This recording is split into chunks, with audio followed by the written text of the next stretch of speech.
Hello everybody out there, this is Keon again, and now I wanted to kind of go over some of the side activities that happen here at the winery.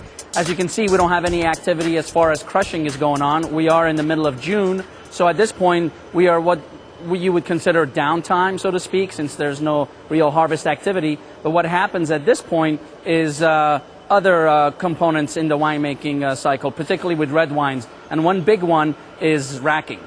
Now, why would one rack their red wine, particularly their Cabernets? Cabernets, or young wines for the most part, have a lot of sediment that forms and settles to the bottom of the barrel over the course of time. And every 3 or 4 months, we actually go through and separate the sediment from the wine, kind of a way of clarifying the wine during its aging. What it also helps do is give the wine some much needed oxygen, because it does need to get out there and stretch its legs out, so to speak. Cabernet can become quite stale, can become quite closed if you leave it in the barrel for too long. It's unlike a Pinot or a Syrah that can be somewhat fragile, and you don't want to take apart too much of the bright fruit components, so you don't rack those wines as often. But with Cabernet, you do want to give the wine a good bit of aeration for the first year or so. And then as we move closer to bottling, 12 months, 14 months, 16 months down the road, we tend to limit the oxygen pickup and do more of a anaerobic racking, which we're going to show you today. The racking that we're doing today actually is a racking to tank, because we're getting ready to bottle this wine. This is actually Randy Cunningham's 2006 To Kalon, and he's actually present here to oversee the racking with us. So what we're going to do is we're going to have Connor hook it up, and you can see the process of the racking. What Connor has here is a Bulldog pump system. It doesn't include a pump, which is great, because that means the wine gets gentle handling. And what it does is there's nitrogen that's introduced into the barrel that pushes the wine out into the tank. These are our variable capacity stainless steel tanks. The lid is already at the bottom of the tank. The tank has been sparged with argon, so there's no oxygen in there. And the wine is going to slowly go into the tank and push the lid up.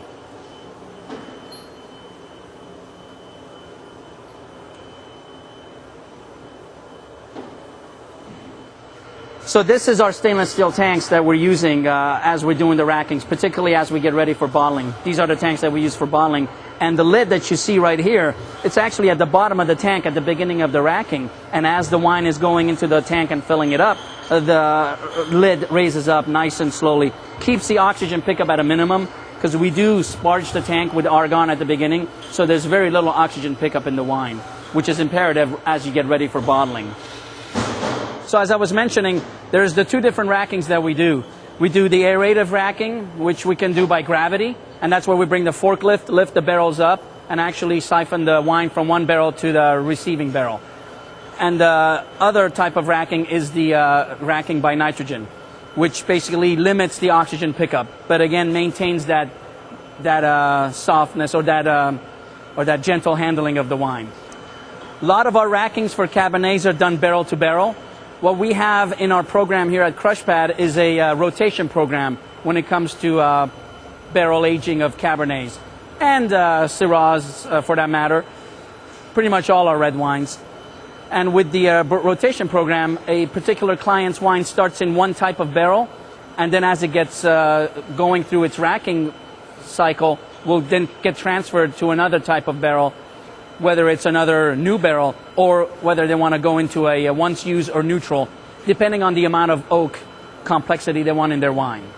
So as we're doing the racking, you notice that this unit right here, the Bulldog pump, has a sight glass. It's very important to monitor the clarity of the wine, because as you start getting towards the end of the barrel, you'll start to pick up some of the sediment that is already at the bottom. Especially right now, close to bottling time, it's very important that you do a very clean racking, so that if you have a client that wants to go unfiltered with their bottling, you can have a very clean wine and you don't have sediment forming or settling down in the bottle. Somebody may want to know if we rack white wines. Now, white wines, a lot of times they actually sit on their gross lees, because we do what's called batonnage, or stirring, where you stir the lees into suspension and allow the wine to become rounder and fleshier and creamier.